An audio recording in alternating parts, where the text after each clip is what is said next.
மரப்பில் பிறக்கும் ஆத்ம ஒளி, மரப்பில் பிறக்கும் ஆத்ம ஒளி, மரப்பில் பிறக்கும் ஆத்ம ஒளி, மரப்பில் பிறக்கும் ஆத்ம ஒளி. மௌனமே என் வழி, தேக நினைவு கரையும் போது பாபா நினைவே சுடரொளி. மரப்பில் பிறக்கும் ஆத்ம ஒளி, சாந்தி என் நிலை, நான் ஆத்மா என்ற உண்மையிலே விழிக்கிறது என் காலை.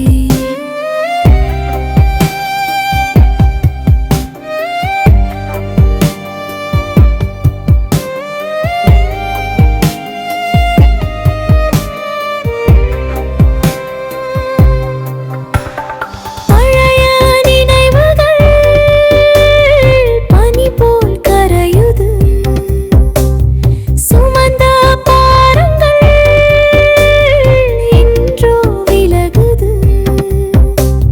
எதிர்பார்ப்பும் ஆசையும் அமைதியில் உறங்குது. ஒரே ஒரு நினைவு உள்ளத்தை நிரப்புது. மரப்பில் பிறக்கும் ஆத்ம ஒளி, மௌனமே என் வழி, தேக நினைவு கரையும் போது பாபா நினைவே சுடரொளி.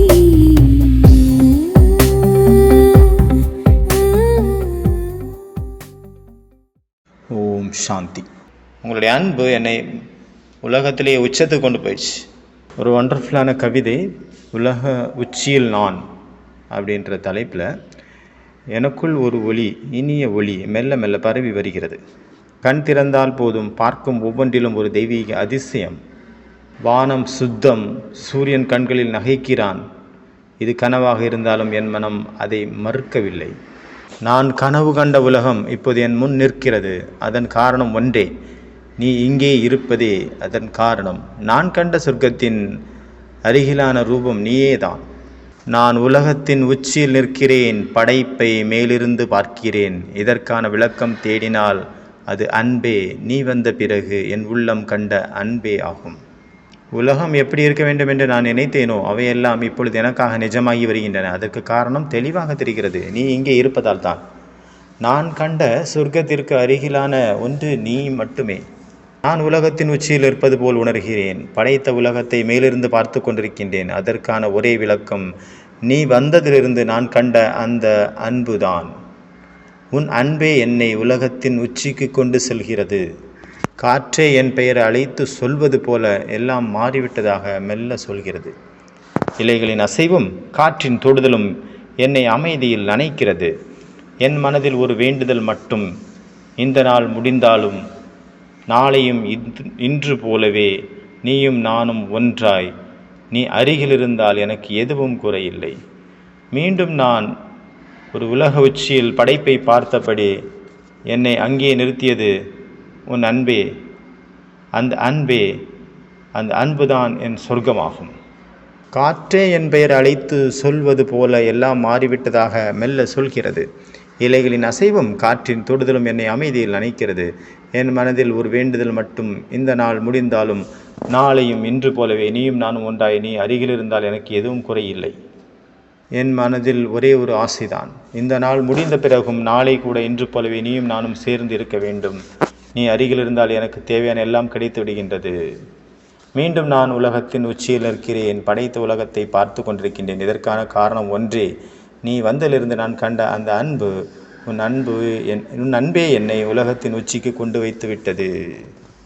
எப்போ அன்பு புதியதான ஒரு அன்பு கிடைக்குதோ அப்போ எல்லாமே புதுசாக தெரியும். எப்போ நான் என்னுடைய அன்புக்கானவர், அன்புக்குரியவர், அன்பிலும் அன்பானவர் என்னை சுற்றி இருக்கிறாரோ அப்பொழுது நம்ம அந்த உலகத்திலேயே டாப்பில் இருக்கிற மாதிரி ஃபீல் பண்ணுறோம். அந்த இடமே ஃப்ரெஷ்ஷாக புத்துணர்ச்சியாக நமக்கு ஃபீல் ஆகுது. ஒவ்வொரு வினாடியும் ஆனந்தமே ஆனந்தம். இந்த காற்று, இந்த மலைகள், இந்த மரங்கள், இந்த சூரியன், இந்த சந்திரன், மேலும் இந்த மரங்கள், இந்த மேகங்கள் எல்லாமே புதுமையான ஒளி புரிந்தியதாக நமக்கு தெரியுது. அது எப்போ தெரியுது? நமக்கு அன்பானவர், பிலவ்டு நம்ம கூட இருக்கும்போது, நம்மளை சுற்றி இருக்கும்போது. I am on the top of the world looking down on the creation. நான் டாப்பான உலகத்தில் இருந்துட்டு டாப்பான இடத்துலேருந்து படைப்பை பார்த்துட்ருக்குறேன். நான் ஒன்று தான் சொல்ல முடியும், நான் அடைஞ்சது ஒருத்தருடைய அன்பு, எனக்கு பிடித்தமான ஒரு அன்பானவருடைய அன்பு. இந்த அன்பு எல்லா விதமான காம்ப்ளெக்ஸையும், எல்லா விதமான தலைக்கணத்தையும் ஒன்றும் இல்லாததான் மாற்றிடுது.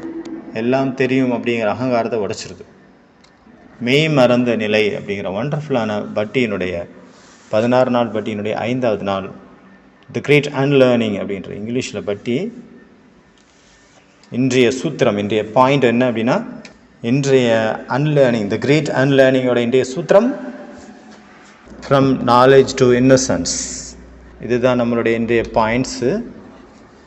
ஞானத்திலிருந்து இன்னசென்டாக ஆகிறது, அறிவான நிலையிலிருந்து அறிவை மறந்த நிலைக்கு போகிறது. ஃப்ரம் நாலேஜ் டு இன்னசென்ஸ், ஞானம் நிறைந்த சுரூபத்திலிருந்து வெகுளியான சுரூபத்திற்கு ஆன பயணம். த lord of the innocence, Bholanath ஸ்ரீபாபாவுக்கு சொல்கிறாங்க இல்லையா, கள்ளம் கபடமற்றவர், தனிப்பட்டவர். ஸ்ரீபாபாவுடைய மகிமை இருக்குது. ஸ்ரீபாபா எல்லா ஞானங்களின் கடலாக இருக்கிறார். ஞான கடல் அவருக்கு பேர் இருக்குது, நாலேஜ் ஃபுல் அவருக்கு பேர் இருக்குது. ஆனாலும் கூட அது எல்லாம் கடந்த ஒரு நிலை. The lord of Bholanath, the lord of innocence, கள்ளம் கபடமற்றவர் அப்படின்னு அவருடைய பேர் இருக்குது. ரெண்டுமே இருக்குது. ஞான கடல்னும் பேர் இருக்குது, போலாநாத் கள்ளம் கபடமற்றவர்னும் பேர் இருக்குது ஸ்ரீபாபாவுடையது. இன்னசென்ட் அப்படின்னா நம்ம எல்லாத்தையும் மறந்துடணும் அப்படி கிடையாது. இன்னசென்ட் அப்படின்னா வெகுளித்தனம், அப்படின்னா நாலேஜ் ஞானத்திற்கு எதிரானது கிடையாது. இன்னசென்ட் அப்படின்னா, இன்னசென்ஸ் அப்படின்னா, போலாநாத் அப்படின்னா, வெகுளித்தனம் அப்படின்னா இந்த ஞானத்தின் நிறைந்த நிலை. இன்னசென்ஸ் இல்லை அப்படின்னா, வெகுளித்தனம், அந்த போலா தன்மை, கள்ளம் கபடமற்ற தன்மை இல்லை அப்படின்னா ஞானம் முழுமை பெறல, incomplete. Without innocence this knowledge is incomplete. ஞான முழுமை ஆகாது அது இல்லை அப்படின்னா. இந்த கொல்லம் கபடமற்ற தன்மை. ஒரு குழந்தை ஒரு பொம்மையை வச்சு விளையாடிட்டு இருந்தது. அந்த பொம்மையை வச்சு என்ஜாய் பண்ணிகிட்டு இருந்தது, விளையாட்டில் ஆனந்தத்தை எடுத்துகிட்டு இருந்தது. அப்போ ஒரு பெரியவர் வந்தார், அந்த பொம்மையை எடுத்து பார்த்தாரு. இது என்ன மெட்டீரியலால் செய்யப்பட்டது, இதனுடைய ரேட் என்ன, இது கெமிஸ்ட்ரியா, இதனுடைய கெமிஸ்ட்ரி என்ன, ஃபிசிக்ஸ் என்ன, அதை பற்றி ஆராய ஆரம்பிச்சிட்டாரு. இந்த பிஸ்னஸை நம்ம எப்படி பண்ணலாம், இந்த ஒரு கலை எப்படி நம்ம கொண்டு வந்திருக்காங்க, இதை நம்ம எப்படி பிஸ்னஸ், நம்மளும் இந்த மாதிரி பிஸ்னஸ் எப்படி பண்ணலாம், இதனுடைய மெட்டீரியல் எங்கேருந்து கிடைக்குது. இதுதான் அந்த கள்ளம் கபடமற்ற தன்மையினுடைய லாபம் மற்றும் ஞானத்தினுடைய தாக்கம் அப்படின்னு சொல்கிறது. இந்த ரெண்டு வித்தியாசம். இந்த குழந்தை தான் இன்னசென்ஸ், போலா தன்மை, கள்ளம் கபடமற்ற தன்மையினுடைய அடையாளம். அது என்ஜாய் பண்ணுது அந்த குழந்தை, அந்த மூமெண்ட்டை. ஆனால் இன்னொருத்தர் அறிவாளி என்ன பண்ணுறாரு, அதை என்ஜாய் பண்ணல, அதை ஆராய்ச்சி பண்ணுறாரு. அந்த என்ஜாய்மெண்ட்டை அவர் இழந்துட்டார். இதுதான் இன்றைக்கு வகுப்பினுடைய எக்ஸாம்பிள். ஒரு பெயிண்டர் இருக்காருன்னா அவர் பெயிண்ட் பண்ணலாம், ப்ரெஷ்ஷை வச்சு, கலர் வச்சு, ஆனந்தமாக இருக்கும் பெயிண்ட்டு புதுசாக கற்றுக்கும் போது. அதுவே அவர் சொல்கிறாரு, நான் வந்திருக்கிறேன் இந்த உலகத்தில் most painter of the world அப்படின்னு பட்டம் வாங்குறதுக்காக வந்திருக்கேன், உலகத்திலே நான் தான் சிறந்த ஓவியன் அப்படின்னு சொன்னார்னா என்னாகும்? அவர்கிட்ட இருந்த க்ரியேட்டிவிட்டி எல்லாமே அங்கே முடிஞ்சு போயிருக்கும். படைப்புத்தன்மை அங்கே இருக்காது. ஏன்னா அவர் முடிவு பண்ணிட்டாரு வேர்ல்டுலேயே ஃபேமஸ் ஆகணும் அப்படின்ட்டு. அப்போ எப்படி அங்கேருந்து புது படைப்புகள் உருவாகும், புது தன்மை எங்கே வரும்? அங்கே வராது. காம்படிஷனுக்காக தான் அங்கே வரும். இப்போ பார்த்தீங்கன்னா அக்பருடைய அரசவையில் தான்சேன் அப்படின்னு ஒரு சிறந்த பாடலாசிரியர் இருந்தார், இசைக்கலைஞர். அவர் அக்பருக்கு ஒரு நாள், அவர் தான் நல்லா சூப்பராக பாடலாசிரியர், நல்லா பாடுறவர், ரொம்ப புகழ் பெற்றவர் அக்பருடைய அரசவையில். அப்போ ஒரு தடவை அக்பருக்கு தெரிய வருது, அவருடைய குரு ஒருத்தர் இருக்கார், சுவாமி ஹரிதாஸ் அப்படின்னு அவருக்கு பேர். அவர் பாடுறது அவ்வளோ உயிரோட்டமாக இருக்கும், ஆத்மா பரமாத்மாவோட ஒன்றி போயிடும், அந்த அளவு ஒரு பாடல் பாடுவார் அப்படின்னு யார் மூலமாக கேள்விப்படுறாரு. அப்போ அவருடைய சிஷ்யர்கிட்ட கேட்குறாரு, அந்த தான்சேன்கிட்ட கேட்குறாரு, அக்பர் பாதுஷா, அதாவது நீ உன்னுடைய குரு வந்து நல்லா பாடுவாராமே, நான் ஒரு தடவை கேட்கணும் அப்படிங்கிறாரு. அப்போ எங்கள் குரு வந்து யாருக்காகவும் பாட மாட்டார், யார் சொல்லியும் பாட மாட்டார். அவராக தோணணும், இல்லைனா பக்தி பண்ணும்போது அவர் பாடுவார். அவர் பாடுறதை நம்ம மறைஞ்சு வந்து கேட்கலாம், நம்ம சொல்லி அவர் பாட மாட்டார் அப்படின்னாரு. அப்போ இவங்களெல்லாம் காட்டில் போய் அவங்க இருக்கிற இடத்துல போய் மறைஞ்சு இருந்து கேட்குறாங்க. அப்போ அவர் பாடுறாரு, கிருஷ்ணரை நினச்சி பாடுறாரு. அந்த பாடலை கேட்ட அக்பர் அப்படியே ஸ்தம்பித்து போயிட்டார். அவர் வந்து மந்திர முக்த ஆயிட்டார். அதாவது அவருக்கு பேச்சே வரல, அந்த அளவு அந்த பாட்டினுடைய இனிமை. அக்பர் சொல்கிறாரு, அக்பர் பாதுஷா, தான்சேன், நீ பாடும் பாடல் நல்லா தான் இருக்குது, ஆனால் அதில் உன்னுடைய குரு பாடும்போது அதில் உயிர் இருக்கிறதா எனக்கு தோணுது, ஏன் இந்த வித்தியாசம்? அப்போ தான்சேன் சொல்கிறாரு, நான் பாடுறது பரிசுக்காக நான் பாடுறேன் பாதுஷா, ஆனால் என்னுடைய குரு பாடுறது ஒன்லி இறைவனுக்காக மட்டும்தான் பாடுவார், அவர் காசுக்காக பாடுறதில்ல.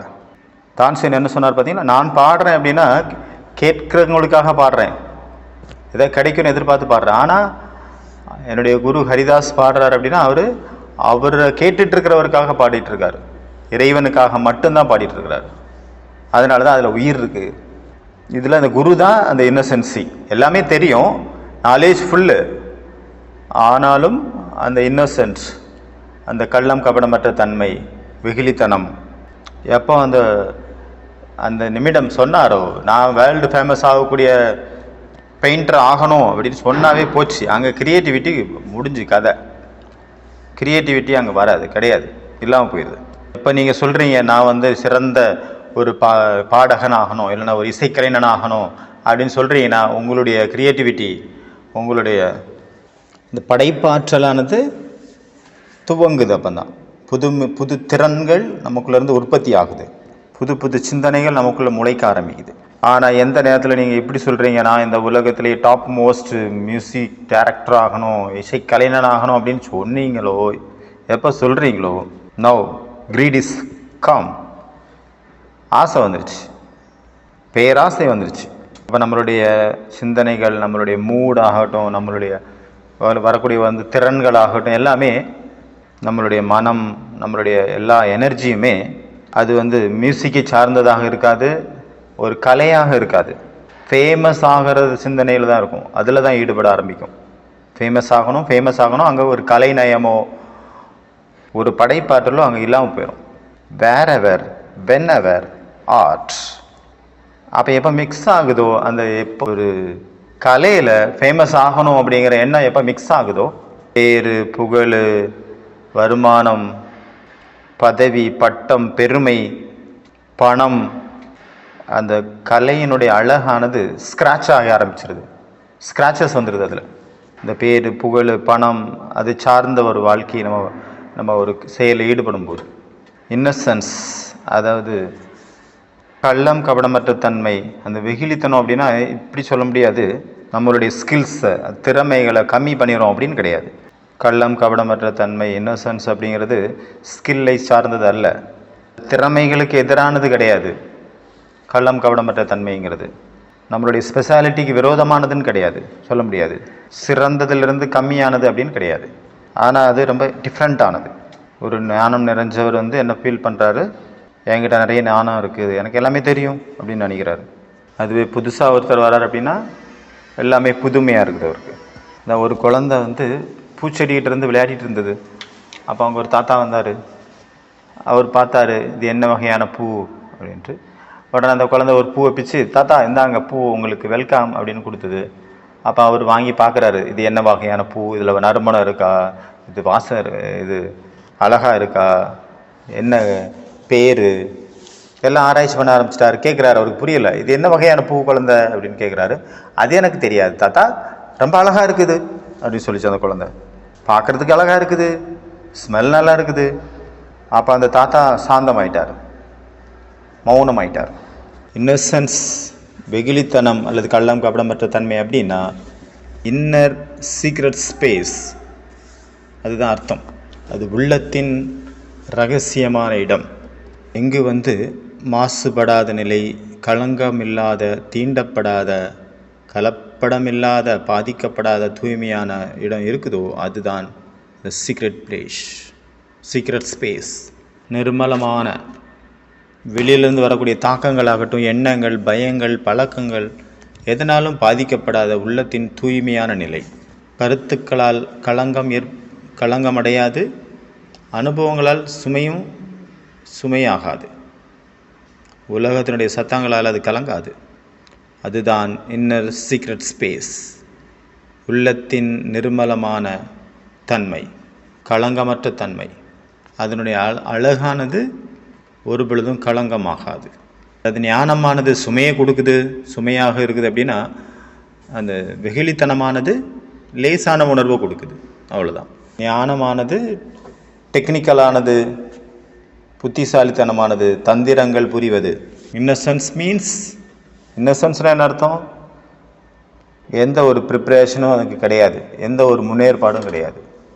ஆன் த ஸ்பாட், அந்த நேரத்தில் வரக்கூடிய ஒரு உணர்வு, நிகழ்காலத்தில் வாழ்கிறது. அந்த நேரத்தில் நீங்கள் யோகாவில் உட்காடுறீங்க, 1000 டெக்னிக் உங்களுக்கு வருது. பரிஸ்தாவா, அவ்யக்த ஸ்திதியா, அசிரீரி ஸ்திதியா, அது இதா, பிராமண ஸ்வரூபமா, எதை யோகா பண்ண, என்ன பண்ணலாம் அப்படின்னு உங்களுக்குள்ள நிறைய எண்ணங்கள் வருது. அங்கே பார்த்தீங்கன்னா இப்போ பாபா கூட நம்மளால் கனெக்ட் பண்ண முடியல. கடவுள் கூட, காடு கூட கனெக்ட் ஆக மாட்டேங்குது. இன்டெலெக்ட் அண்ட் மைண்டு, மனசும் புத்தியும் ஏன் கனெக்ட் ஆகலை பாபா கூட? ஏன்னா அவர் லார்ட் ஆஃப் இன்னசென்ஸ், கள்ளம் கபடமற்றவர், போலாநாத். அந்த கள்ளங்கபடமற்ற பாபாவுக்கு, அந்த போலாநாத்தாக இருக்கக்கூடிய பாபாவுக்கு, இந்த லார்ட் ஆஃப் இன்னசென்ஸுக்கு யாரை பிடிக்குது? யார் அவரை போல் இன்னசென்ஸாக இருக்காங்களோ, கள்ளங்கபடமெல்லாம் இருக்காங்களோ, போலாநாத்தாக இருக்காங்களோ, அவங்கள தான் பிடிக்கும். ஞானம் என்பது அகங்காரம். இன்னசென்ஸில் ஈகோ கிடையாது, அகங்காரமே இல்லை. ஞானம் ஃபைட் பண்ணும், ப்ரூஃப் பண்ணோக்கு முயற்சி பண்ணும், ஜட்ஜ் பண்ணும். ஞானம் என்ன சொல்லும்? எனக்கு தெரியும், I know, I have lot of experience, எனக்கு நிறைய எக்ஸ்பீரியன்ஸ் இருக்குது, நான் 30 வருஷமாக இருக்கேன் இந்த ஞானத்தில், எனக்கு தெரியாததா உனக்கு தெரிய போகுது, சொல்ல வந்துட்டேன், அப்படியெல்லாம் சொல்லும். இன்னசென்ஸு, அந்த போலாநாத்தாக இருக்கிறவங்க என்ன சொல்லும்? போலாநாத் தன்மை என்ன சொல்லும்? நான் முயற்சி பண்ணணும், நான் எல்லாத்தையும் பார்க்கணும், புதுமை எனக்கு புதுசு அப்படின்னு ஒரு உணர்வு கொடுக்கும். அதனால் எதிர்பார்ப்புகளோடு அந்த இடத்துல வரும், ஊக்கம் உற்சாகம் அதிகமாக இருக்கும். அதுவே ஞானம் என்ன சொல்லும்? நான் எல்லாத்தையும் படித்தாச்சு, எல்லாத்தையும் பார்த்தாச்சு, எனக்கு தெரிஞ்சுக்கிறதுக்கு என்ன இருக்குது? வேறு ஒன்றுமே இல்லை, எல்லாமே தெரிஞ்சாச்சு எனக்கு. இன்னும் அந்த போலாநாத் என்ன சொல்லும்? கபடமற்ற தன்மை என்ன சொல்லும்? பார்க்கலாம் வாங்க, என்னதான்னு பார்க்கலாம் அப்படின்னு சொல்லுவோம். முதல் தடவை எப்படி பார்க்குதோ ஒரு குழந்தை, அதே போல் பார்க்கும் ஒவ்வொரு காட்சியையும். அந்த கள்ளங்கபடமற்ற தன்மை எல்லாருடைய உணர்வுகளுக்கும் மதிப்பு கொடுக்கும். ஏன்னா அது புதுமையாக பார்க்குது, எந்த ஒரு முடிவுக்கும் போகலை. அந்த இன்னசென்ஸ், போலா தன்மை, கள்ளம் கபடமற்ற தன்மை. ஒரு 9 வயசு சிறுமி இருந்தது. அவங்க கிராமத்தை சேர்ந்தவங்க, கிராமத்தில் தான் படிச்சுட்டு இருந்தாங்க. அவங்க அப்பா வேறு ஊருக்கு ட்ரான்ஸ்ஃபர் ஆனார். ஒரு சிட்டிக்கு நகரத்திற்கு அவர் ட்ரான்ஸ்ஃபர் ஆகிட்டார். அங்கே அவங்க அக்காமடேஷன் ஸ்கூலில் அட்மிஷன் வாங்குகிறாங்க. சிட்டி ஸ்கூலில் சேர்க்குறாரு. ரொம்ப ஹை லெவலில் இருக்கக்கூடிய, ஹைலி ரெப்யூட்டேட்டட் ஸ்கூலு, ரொம்ப ஃபேமஸான ஸ்கூல்.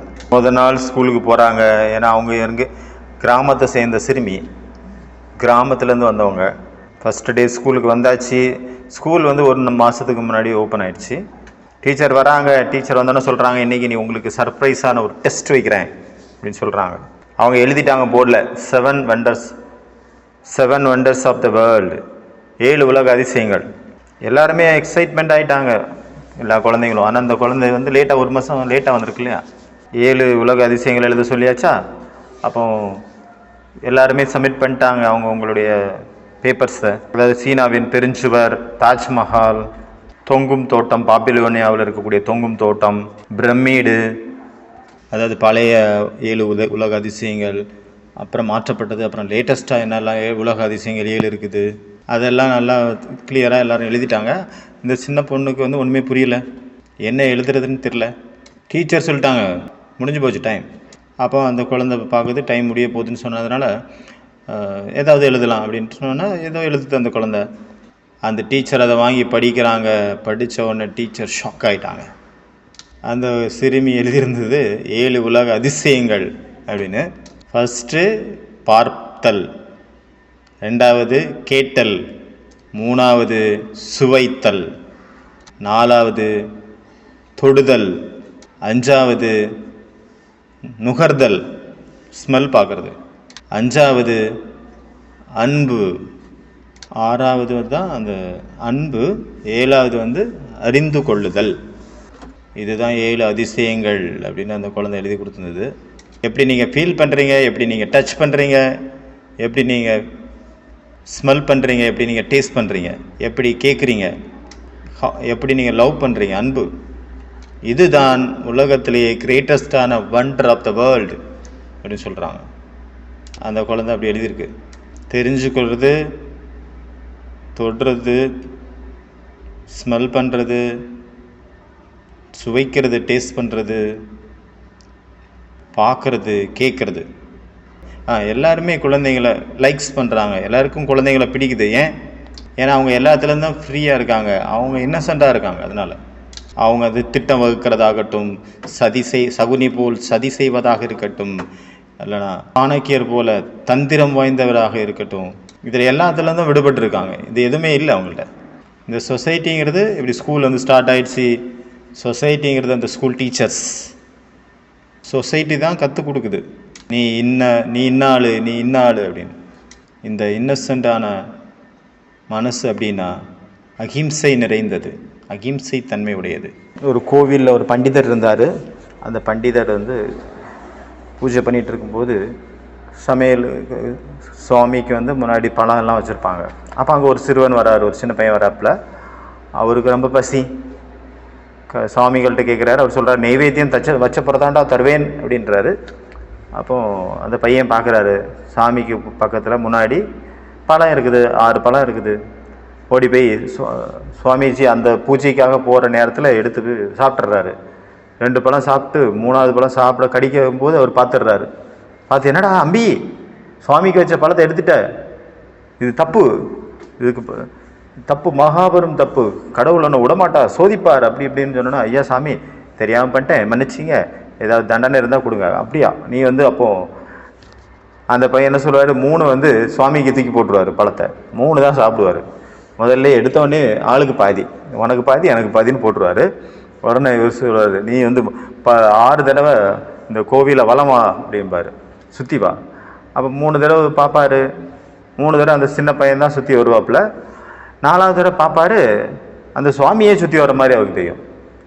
அப்போ ஐயோ பெருமானே, என்ன காரியம் செஞ்சுட்டேல், நான் சின்ன பையனுக்குலாம் நான் தண்டனை கொடுத்தேன், நீங்கள் ஏன் சுத்துறீர்கள் அப்படின்னா அவர் சொல்கிறாரு, இல்லை அவர் வந்து 6 பழத்தில் 3 பழம் எனக்கு கொடுத்தாரு, அதனால் 3 பங்கு பாதி, அவனை 3 சுற்றுறான், நான் 3 சுற்றுறேன். இதுதான் அந்த சின்ன பையன் தான் இன்னசென்ட், அந்த குருஜி தான், அந்த அர்ச்சகர் தான் நாலேஜ்ஃபுல். அதனால் ஞானம் நிறைந்த நிலையிலிருந்து அந்த இன்னசென்ட் போலா தன்மைக்கு போகக்கூடிய ட்ராவல் ரொம்ப இம்பார்ட்டൻ്റ് ஆனது. அங்கே போகணும் நம்ம கண்டிப்பாக. ஏன்னா அதுதான் முழுமைத்தன்மை. முன் கருத்து இல்லாமல் எந்த ஒரு விஷயத்தையும் விசாரிக்கிறது, நம்ம முன்னமே நம்ம தீர்மானத்துக்கு போயிடாமல் அதில் கேள்வி கேட்குறது, பாரபட்சம் இல்லாமல் உண்மையை அறிய முயற்சி பண்ணுறது. எதையாவது புரிஞ்சிக்கும் போது அதுக்கு முன்னாடி இது இப்படி தான் இருக்கும் அப்படின்னு நினைக்காம திறந்த மனசோட அந்த கேள்வியினுடைய உண்மையை அறிய முயற்சி பண்ணுறது. த என்கொயர் வித்தவுட் ப்ரிகான்செப்ஷன். அதாவது நீங்கள் என்கொயர் பண்ணுறீங்க, யார்கிட்டயாவது ஏதாவது கேள்வி கேட்குறீங்க அப்படின்னா, நீங்கள் அதை ஃபஸ்ட் டைம் கேள்வி ஒரு விஷயம் ஒன்றுமே தெரியாது, அதை பற்றி நீங்கள் கேட்குறீங்க. அப்போ எப்படி கேட்பீங்க? அதை பற்றி தெரிஞ்சுக்கணுங்கிற ஆர்வத்தோடு கேட்பீங்க. முதல் தடவையாக நீங்கள் அதிசயம்னா என்ன, உலக அதிசயம்னா என்ன, ரகசியம்னா என்ன, கடல் பக்கத்தில் போகிறீங்க அதை ரசிக்கிறீங்க, ஆற்று பக்கத்தில் போகிறீங்க அதை ரசிக்கிறீங்க, உட்காந்து மலைக்கிட்ட போகிறீங்க ஃபஸ்ட் டைம், அதை மலைச்சு போய் பார்க்குறீங்க. நீங்கள் வந்து ஸ்கையை பார்க்குறீங்க, வானத்தை பார்க்குறீங்க, ஃபஸ்ட் டைம் பார்க்குறீங்க. பறந்து செல்லும் அந்த பறவையை ஃபஸ்ட் டைம் பார்க்குறீங்க. நீங்கள் தண்ணியை டச் பண்ணுறீங்க ஃபஸ்ட் டைம். அந்த டச் ஒரு மேஜிக்கலாக இருந்துக்கும். ஃபஸ்ட் டைம் ஒரு பாட்டை கேட்குறீங்க, அப்போ அந்த மியூசிக் வந்து உங்களுடைய இதயத்தை தொலைச்சிட்டு போகிறது, இல்லை இதயத்தை வருடி கொடுக்கறத நீங்கள் ஃபீல் பண்ணுவீங்க. அதனால் எல்லாத்தையும் ட்ராப் பண்ணிடுங்க, விட்டு தள்ளுங்க. முன்னாடியே நீங்கள் யாரை பற்றி அது கணிக்கிறது, ஜட்ஜ்மெண்ட் பண்ணுறது, முன்னாடியே இப்படி தான் இருக்கணும் யோசிக்கிறது, முன்னாடியே உள்ள என்னெல்லாம் ஐடியா இருக்குதோ எல்லாமே பாருங்கள். அது எல்லாத்தையும் விட்டுட்டு பாருங்கள். The life is fresh. அந்த வாழ்க்கையை புது ஃப்ரெஷ்ஷாக பாருங்கள், புதுமையாக பாருங்கள். ஃபஸ்ட் டைம் எப்படி பார்க்குறோமோ அதே போல் பாருங்கள். இன்றைய நாள் புது நாள், நியூ டே. நேற்று முடிஞ்சு போச்சு, என்னெல்லாம் நடந்ததோ நேற்று அது இங்கே மறுபடியும் கொண்டு வராதுங்க, கேரி ஃபார்வர்ட் பண்ணாதுங்க. அந்த பழைய நினைவுகள் அந்த எல்லா விஷயத்தையும் இங்கே கொண்டு வராதுங்க, இன்றைக்கி கொண்டு வராதுங்க. இன்றைக்கி ஃப்ரெஷ் டே, புது நாள் அப்படின்னு நினைக்கணும். அது எல்லாத்தையும் நம்ம பழசெல்லாம் கொண்டு வந்தோம் அப்படின்னா அது இன்றைய இந்த ஃபஸ்ட்டு பாயிண்ட்டுக்கு விரோதமானது. இன்றைய நாள் ஃப்ரெஷ் டேவாக இருக்கணும், புது டேயாக நம்ம ஃபீல் பண்ணணும். எனக்கு தெரியாது எதுவுமே, ஆனால் நான் தெரிஞ்சுக்கணும். ரொம்ப எக்ஸ்பர்ட் ஆனவங்க என்ன சொல்லுவாங்க, எனக்கு எல்லாமே தெரியும் அப்படின்னு சொல்லுவாங்க, I know every thing. Beginners என்ன சொல்லுவாங்க, புதுசாக ஒரு வேலைக்கு வரவங்க, நிறைய விஷயங்கள் நான் இன்னும் கற்றுக்கணும் அப்படின்னு சொல்லுவாங்க. பிகினராக இருக்கிறாங்க, ஃபஸ்ட்டு புதுசாக ஃப்ரெஷ்ஷாக வராங்கன்னா அவங்க ஃபாஸ்ட்டாக கற்றுப்பாங்க. ஏன்னா அவங்களுக்கு தெரியும், அவங்க புரிஞ்சுருக்காங்க எனக்கு ஒன்றும் தெரியாது அப்படின்னு, அதனால டக்குன்னு கற்றுப்பாங்க. எனக்கு எல்லாம் தெரியும் அப்படின்னு நினச்சிட்டாங்கன்னா அவங்க கற்றுக்க முடியாது. ஏன்னா எக்ஸ்பர்ட்ஸுக்கு ஈகோ இருக்கும், அகங்காரம். அதுக்காக இப்படியும் சொல்ல முடியாது, எக்ஸ்பர்ட்டை புதுசாக இருக்கிறவங்க பழையவங்களுக்கு ஆப்போசிட் ஆனவங்க, எதிர்மறையானவங்க அப்படின்னு சொல்ல முடியாது. இன்னசென்ஸ் ஸ்கில்ஸ்க்கு ஆப்போசிட் ஆனது, எதிரானது, திறமைக்கு எதிரானது அப்படின்னு சொல்ல முடியாது. இந்த கள்ளம் கபடமற்ற தன்மை, அதாவது எக்ஸ்பீரியன்ஸாக இருக்கிறவங்க அவங்க ஒரு ப்ராடக்ட் ஆகிட்டாங்க. அதுவே இன்னசென்ஸாக இருக்கிறவங்க இப்போ தான் பேக் பண்ண ஆரம்பமாகுது அவங்களுடைய பேக்கிங். நம்ம கூட ஃபஸ்ட்டு பிராமினாக இருக்கிறோம், ஃபஸ்ட்டு இன்னசென்ஸாக இருக்கிறோம். அப்புறம் இங்கே கூட இருக்கக்கூடிய சூழ்நிலைகள், அந்த தவறான அணுகுமுறைகள், இங்கே உள்ள சோதனைகள் ஆகட்டும், எல்லாமே நம்மளை என்ன ஆக்கிடுது, கடுமையானவங்களாக மாற்றிடுது. ஒவ்வொருத்தவங்களும் வரும்போது அப்படி மென்மையாக வராங்க பூ போல், அப்புறம் பார்த்திங்கன்னா கடுமையாகிடுறாங்க. அவங்களுடைய குணங்கள், அவங்க சமஸ்காரங்கள் கடுமையானதாக மாறிடுது. அதனால் எல்லாம் தெரிஞ்சுட்டாங்க, எக்ஸ்பீரியன்ஸ் ஆகிடுச்சுன்னா அவங்க கடுமையானவங்களாகிடுறாங்க. அதனால் எல்லாமே தெரியும் அப்படிங்கிறது இடத்துக்கு போகாமல், எப்போ புதுசு, இப்போ தான் ஃபஸ்ட் டைம் வரேன் அப்படிங்கிற மாதிரி ஒவ்வொரு க்ஷணத்தையும் நம்ம என்ஜாய் பண்ணணும். அதுதான் வாழ்க்கையை என்ஜாய் பண்ணுறது. ஒவ்வொரு நேரமும் பாபா கூட புதுமையாக, புது விதமாக எக்ஸ்பீரியன்ஸ் பண்ணுறது. நாலேஜ்ஃபுல் ஆகிறது ரொம்ப சூப்பரான விஷயம், நல்ல விஷயங்க. எனக்கு எல்லாமே தெரியும், முதல் இடை கடை, எண்ட் ஆஃப் த வேர்ல்டு, என்னெல்லாம் ஃபாஸ்ட்டு, ஸ்டார்டிங், மிடிலும் எனக்கு தெரியும், எண்டும் எனக்கு தெரியும். கடவுள் என்றால் யார் என்று எனக்கு தெரியும், நான் யார் என்பதும் எனக்கு தெரியும். 5000 வருஷம் இந்த சைக்கிள், இந்த உலக சிருஷ்டி சக்கரம், அதுவும் தெரியும். கடவுள் இந்த பூமியில் அவதரித்து விட்டார், அதுவும் எனக்கு தெரியும். இவர் யாருன்னு எனக்கு தெரியும், அவர் யாருன்னு எனக்கு தெரியும். இது ஞானம் அல்ல, உண்மையிலேயே சொல்லப்போனால் இதெல்லாம் இன்ஃபர்மேஷன், செய்திகள். பரமாத்மா கொடுத்த செய்திகள். நீங்கள் 7 நாளுக்கு பாடத்தில் அட்டன் பண்ணீங்க, என்னெல்லாம் கேட்டீங்களோ அது எல்லாமே இன்ஃபர்மேஷன்ஸ், நியூஸ், பீஸ் நியூஸ் கேட்குற மாதிரி இன்றைய முக்கிய செய்திகள். அந்த செய்திகளை கேட்டீங்க 7 நாளில். உண்மையான ஞானம் அப்படின்னா எல்லா ஞானமும் அங்கே இல்லாமல் போகிறது தான் உண்மையான ஞானம். எதுவுமே இல்லை, ஜீரோ. உண்மையான ஞானம், ஞானியானவர் எல்லாத்தையும் ஏற்றுப்பார். அதாவது எனக்கு எதுவுமே தெரியாது அப்படின்னு. எனக்கு எதுவுமே தெரியாதுன்னு எப்போ நினைக்கிறோமோ அப்போ தான் உண்மையான ஞானி. ஞானம் அங்கிருந்து தான் ஸ்டார்ட் ஆகுது, துவங்குது.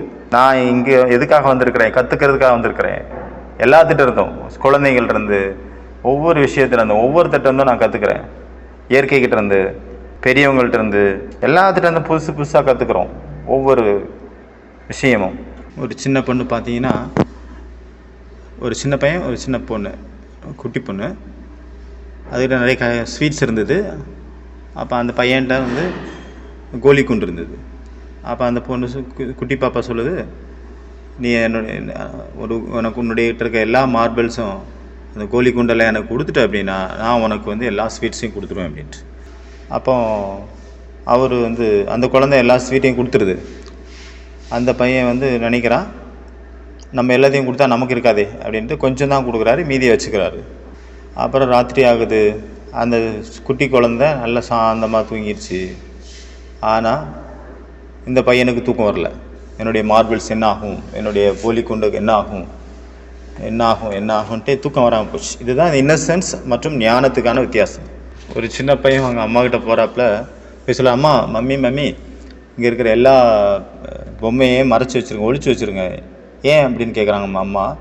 இல்லை என் ஃப்ரெண்டு வரான், அதுக்கு என்ன அப்படின்னு கேட்குறாங்க. இல்லை அவனுக்கு அவனுடைய பொம்மையெல்லாம் அவனுக்கு அடையாளம் தெரியும், நல்லா கண்டுபிடிச்சிருவான். ஞானமானது பயத்தை கொடுக்கிறது.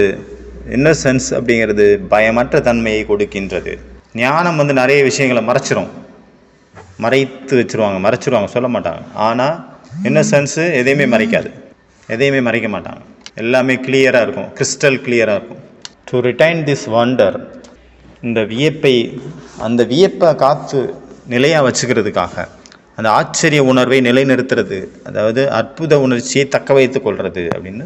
அந்த ஆச்சரிய உணர்வு எந்த ஒரு சனமும் குறைந்து போகாமல் இருக்கிறது தான், தக்க வைக்கிறது தான் இந்த 2வது point, the retain this wonder. மூணாவது பாயிண்ட் நேச்சுரல் ரெஸ்பான்ஸ். கொஞ்ச நேரம் எந்த ஒரு ப்ரிப்பரேஷனும் இல்லாமல் பேசுங்க பார்ப்போம். எந்த ஒரு ப்ரிப்பரேஷனும் இல்லாமல், எந்த ஒரு முன்னேற்பாடும் இல்லாமல், எந்த ஒரு சிந்தனையும் இல்லாமல், எந்த ஒரு நோட்ஸும் இல்லாமல் பேசுகிறது. நம்ம எப்போவுமே பேசுகிறதுக்கு முன்னாடி ஒரு ரிஹர்சல் எடுக்கிறோம், அதுக்கு முன்னாடி நிறைய ப்ரிப்பரேஷன் பண்ணுறோம், முன்னேற்பாடு பண்ணுறோம். ப்ரிப்பேர் பண்ணுறது ரொம்ப நல்ல விஷயம். ஆனால் சில நேரத்தில் அந்த ப்ரிப்ரேஷன்ஸ் அந்த முன்னேற்பாடு செயற்கையானதாக மாறுது, ஆர்டிஃபிஷியலாகிடுது. அதனால் இயற்கையான விஷயத்துக்கு திரும்பலாம் வாங்க. நான் உலகத்தின் உச்சத்தில் இருக்கிறேன். I am on the top of the world looking on the creation. என்னுடைய படைப்புகளை பார்த்துட்ருக்கிறேன், இந்த உலக படைப்பை. காற்று என் பெயரை சொல்லி அழைக்கிறது. எல்லாமே மாறிப்போச்சு அப்படின்னு காற்று என் காதில் சொல்லுது. இலைகளின் அசைவும் காற்றின் தொடுதலும் என்னை அமைதியில் நனைக்கின்றது. இதுதான் என்னுடைய சொர்க்கம். அன்பே, நீ என்னுடன் இருக்கும் பொழுது தான் என்னுடைய வாழ்க்கையானது சொர்க்கம். நான் மீண்டும் உலக உச்சத்தில் இருக்கின்றேன். காரணம் நீ மட்டுமே, உன்னுடைய அன்பு மட்டுமே. நான் எப்போ ஒன்றை பார்க்குறேனோ அப்போ எனக்கு என்னை சுற்றிலும் ஹாப்பினஸ் மட்டும்தான் தெரியுது. எங்கே நோக்கினும் ஹாப்பினஸ், ஆனந்தம். அதாவது இப்போ இந்த பயணமானது ஞானத்திலிருந்து இன்னசென்ஸை நோக்கி, போலாநாத் வெகுளித்தன்மையை நோக்கிய ஒரு பயணம். 3வது பாயிண்ட்டுக்கு எக்ஸாம்பிள் பார்த்தீங்கன்னா, கர்ணன் ரொம்ப அவருக்கு பிடிக்கும், ஒரு தங்க கிண்ணம், ரொம்ப அட்டாச்மெண்ட்டாக இருந்தார். இப்போ அதே ஒரு தடவை கிருஷ்ணர் கேட்டுடுறாரு, எனக்கு அதை கொடு அப்படின்னு. கிருஷ்ணர் கொடை வழியில் கேட்டால் எல்லாத்தையும் கொடுத்துருவார். அது அப்படியே லெஃப்ட் ஹேண்ட்லேயே கொடுத்துருவார். ஒன்று கிருஷ்ணருக்கு இது காது வழியாக கேட்கப்பட்ட செய்தி, சொல்லப்பட்ட கதை, உண்மையானு தெரியல. இருந்தாலும் ஸ்டோரியை நம்ம பார்க்கலாம். அவர் லெஃப்ட் ஹேண்டில் கொடுத்துருவாரா? லெஃப்ட் ஹேண்டில் கொடுத்தோன்னே கிருஷ்ணருக்கு பயங்கர கோவம். நான் ஒரு மகாபிரபு, எனக்கு நீ இடது கையில் கொடுத்தாயா இந்த அப்படி சாபத்தை, உன்னை என்ன செய்கிறேன் பாரு அப்படின்னு சொன்னோன்னா, கிருஷ்ணா கொஞ்சம் பொறுங்க, கொஞ்சம் நான் சொல்கிறத கேளுங்க, கொஞ்சம் அமைதியாக இருங்க. அதாவது லெஃப்ட் ஹேண்டில் இருக்கிறத ரைட் ஹேண்ட் மாற்றுறதுக்குள்ளே என்னுடைய மனசு மாறலாம், அதனால தான் டக்குன்னு லெஃப்ட் ஹேண்டில் கொடுத்துட்டேன். அதாவது இதுதான் 3வது பாயிண்ட்டு, எந்த ஒரு யோசனையும் இல்லாமல் அந்த காரியத்தை செய்கிறது. ஒரு சின்ன பையன் பார்த்தீங்கன்னா டெய்லி ஆற்று வழியாக போயிட்டுருக்கிறாரு. அந்த ஆற்றுல ஒரு பூ இருக்கும், அந்த பூவை பார்த்துட்டே போவார் டெய்லி, வேறு எதுவும் பண்ணுறதில்ல, பார்க்குறாரு போகிறாரு. ஒரு நாள் பார்த்தீங்கன்னா அந்த ஆற்றுக்குள்ளே ஒரு குட்டி நாய் அதில் விழுந்துருச்சு, அதில் தவிச்சிட்டு இருந்தது, போராடிட்டு இருக்குது. அப்போ இவர் எதுவுமே பார்க்கல, பேக்கெல்லாம் ஸ்கூலுக்கு போயிட்டு இருந்த அந்த பேக்கெல்லாம் தூக்கி போட்டுட்டு டக்குன்னு ஜம்ப் பண்ணி உடனே அந்த நாய்க்குட்டியை காப்பாற்றிடுறாரு. அப்போ ஒரு பெரியவர் கேட்குறாரு, என்ன நீ எதுவுமே யோசிக்காமல், யூனிஃபார்ம் போட்டிருக்க, பேக் வச்சுருக்க, எதையுமே யோசிக்காமல் நீ ஏன் போன, போய் ஜம்ப் பண்ணி நீ காப்பாற்றிட்ட அப்படின்ட்டு. அப்போ அவர் சொல்கிறாரு, நான் எதுவுமே யோசிக்கலை, எனக்கு காப்பாற்றணும்னு தோணுச்சு, காப்பாற்றிட்டேன் அப்படின்னு சொல்லிட்டு அவர் பேக் எடுத்துகிட்டு ஸ்கூலுக்கு போயிட்டார். இதுதான் அந்த 3வது பாயிண்ட். எந்த ஒரு ப்ரிப்ரேஷன் இல்லாமல் அந்த மூமெண்ட்டில் அந்த வேலையை செய்கிறது. இயற்கையான ஒரு செயல், எந்த ஒரு செயற்கையும் அங்கே இல்லை. ஓம் சாந்தி.